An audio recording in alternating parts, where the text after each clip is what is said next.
সবার একটাই কথা যে ফ্যান্সি আপু কেন লাইভে বা ভিডিওতে মাস্ক পরে আসে। আমি আহ, ঈদের পর থেকে এত এত বাজে বাজে সিচুয়েশনের উপর দিয়ে যাচ্ছে। আমার স্কিন কেয়ারের হচ্ছে কোনো রকমের ঠিক ছিল না। আমার খাবার দাবার থেকে শুরু করে আমার ঘুম বা আমার পানি খাওয়া থেকে শুরু করে কোনো কিছু ঠিক ছিল না।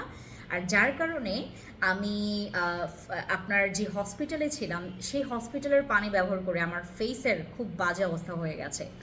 এবং আমি আপনাদেরকে বিফোর আফটার পিকচার্স দিয়ে একটা রিভিউ দিব কয়েকটা দিন পরে। আমি বর্তমানে ব্যবহার করছি আমাদের অ্যাকনে জেল, যেটা নাকি আমি আমাদের ইয়াতে আসে, আমাদের নতুন শিপমেন্টে আসে। আর আমাদের ডার্ক স্পট কারেক্টার গ্লো সিরামটা বিলিভ করবেন কিনা আমি জানি না, আপনারা যখন আমি দেখাবো তখন বিলিভ করবেন। এখন আমি আমার ফেস হাইড করছি, আমার ফেস দেখাবো না। আপনার কয়েকটা দিন পর রেজাল্ট দেখার পরে আপনারা নিজে হতভম্ব হয়ে যাবেন, এত ভালো রেজাল্ট।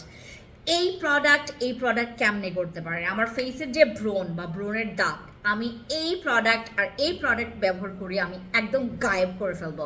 আর আপনি কি জানেন, এই প্রোডাক্টটা ব্যবহার করার পর স্কিনের যে একটা গ্লো আসে, এইটা আনবিলিভেবল। মানে এটা আপনি বিলিভ করতে পারবেন না যে একটা সিরাম এই কাজ করতে পারে।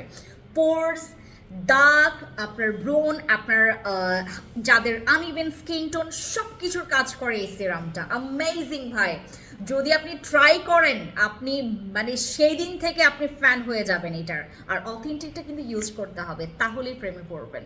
আর ফ্যান্সি স্কিন কেয়ার প্রোডাক্টস পেজে তো এটা আপনারা অথেন্টিকটা পাবেনই, নিয়ে ফেলেন। Thank you.